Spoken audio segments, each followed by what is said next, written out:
नमस्कार मेरे विद्यार्थियों, आपकी मंगल कामना के साथ और आज एक नई कहानी के साथ मैं आपकी हिंदी विषय की हिंदी अध्यापिका आपका ई कक्षा में हार्दिक स्वागत करती हूँ। विद्यार्थियों, आज की जो कहानी है वह संगति पर आधारित है, अर्थात संगति का असर या संगत का असर। एक छोटी सी कहानी है। आपके जीवन में अनेक मित्र होंगे, कुछ अच्छे कुछ बुरे।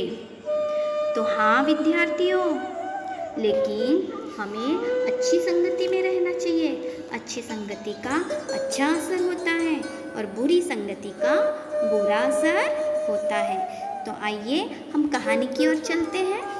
संगति का असर। राम और श्याम दो भाई थे। दोनों एक ही विद्यालय में पढ़ा करते थे और यहाँ तक कि एक ही कक्षा में, अर्थात राम श्याम दो भाई थे और एक विद्यालय में और एक ही कक्षा में साथ साथ पढ़ते थे। किंतु राम पढ़ने में होशियार था, होनहार था, वहीं उसका भाई श्याम पढ़ने से बचता था। दोनों एक ही क्लास में पढ़ते थे, लेकिन दोनों में ज़मीन आसमान का अंतर था। राम पढ़ने में बहुत होशियार था तो श्याम पढ़ने से हमेशा बचने की कोशिश करता था और न पढ़ने के ढेरों बहाने ढूंढता रहता था। पढ़ाई नहीं करने के अनेक बहाने ढूंढने की कोशिश करता था। राम के दोस्त पढ़ने वाले थे। अब राम की जिनसे मित्रता थी वे सब पढ़ंतु थे, पढ़ाई लिखाई वाले दोस्त थे। और वहीं के वहीं श्याम के दोस्त न पढ़ने वाले और काम चोरी करने वाले थे। श्याम के जितने भी मित्र थे वह पढ़ाई की ओर ध्यान नहीं देते थे और काम चोर थे। राम अपने भाई श्याम को उन दोस्तों से बचने के लिए कहा करता था। राम अपने भाई श्याम को समझाता था कि उन दोस्तों के साथ न खेलो, न रहो, मगर श्याम उसे डांट लगा देता था और कहता था अपने काम से काम करो, अर्थात तुम अपने काम से काम रखो। शाम के दोस्त घर से स्कूल जाने के लिए निकलते और रास्ते में कहीं और चले जाते थे। अर्थात शाम के जो मित्र थे वह स्कूल जाने के लिए तो निकलते थे, लेकिन स्कूल न पहुंचकर वह कहीं और पहुंचते थे। कभी पार्क में बैठते, कभी कहीं जाकर खाना पीना करते, तो कभी कोई फिल्म देखते। श्याम भी उनकी संगति में आ गया और वह धीरे धीरे स्कूल जाने से भी अब बचता रहा। पहले तो पढ़ाई करने से बचता था, अब स्कूल जाने से बचने लगा। श्याम भी उन दोस्तों के साथ बाहर में खाना पीना और घूमना फिरना करने लगा। राम उसके इस प्रकार की धोखाधड़ी से बहुत चिंतित था। राम को उसकी सारी सच्चाई पता थी, उसे बड़ी चिंता होती थी। श्याम ने परीक्षा में फेल होने की बात भी कही। अब राम कहता है, श्याम अगर तुम इसी तरह रहोगे तो तुम तो परीक्षा में फेल हो जाओगे कहीं, मगर श्याम ने कुछ भी नहीं सुना। एक दिन की बात है कि श्याम स्कूल जा रहा था। उसके दोस्त मिल गए। उन्होंने कहा आज स्कूल नहीं जाना है, हम सभी अपने दोस्त हरि का जन्म दिवस मनाएंगे और बाहर खाना पीना करेंगे, खूब मज़े करेंगे। एक दिन की बात है कि श्याम स्कूल जा रहा था, तब उसके वो सारे दोस्त मिल जाते हैं, कामचोर और आलसी। आपस में उन लोग निश्चय करते हैं कि आज हम स्कूल नहीं जाएंगे, आज हमारे दोस्त हरि का जन्म दिवस है तो हम उसका जन्म दिवस मनाएंगे और बाहर खाना खाएंगे, खूब मज़े करेंगे। पहले तो श्याम ने मना कर दिया, किंतु दोस्तों के बार बार बोलने पर वह उनके साथ चला गया। श्याम और उसके मित्र ने खूब पार्टी करी और उस दिन स्कूल नहीं गए।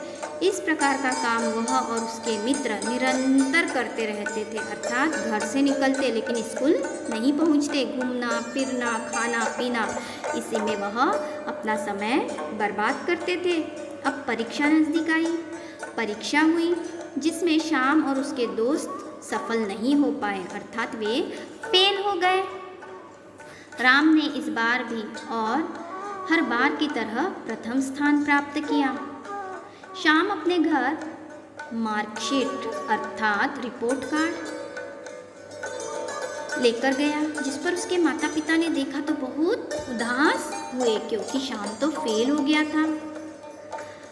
उन्हें उदासी हुई कि एक मेरा बेटा इतना अच्छा है पढ़ने में और दूसरा इतना नालायक। श्याम किसी भी विषय में पास नहीं हो पाया। श्याम के माता पिता को बहुत दुख हुआ। उन्होंने किसी से कुछ भी नहीं कहा, मगर वे भीतर ही भीतर बहुत दुखी होते रहे। उन्होंने सोचा कि अब मैं दूसरे लोगों को क्या बताऊंगा कि मेरा एक बेटा एक भी विषय में पास नहीं हो पाया। इस प्रकार माँ पिताजी को श्याम ने बहुत चिंतित और दुखी देखा। तो इस प्रकार माँ और पिताजी को जब श्याम देखता है कि मेरे माता पिता तो बहुत दुखी है, बहुत चिंताग्रस्त है, जिस पर उसे भी बहुत दुख हुआ। श्याम अपने माँ बाप को भरोसा दिलाया। श्याम ने अपने माँ बाप को भरोसा दिलाया और कहा, मैं अगली कक्षा में, अगली परीक्षा में अवश्य सफल होकर दिखाऊंगा। श्याम ने अपने उन दोस्तों को छोड़ दिया जिन्होंने उसकी सफलता में उसका मार्ग रोका था।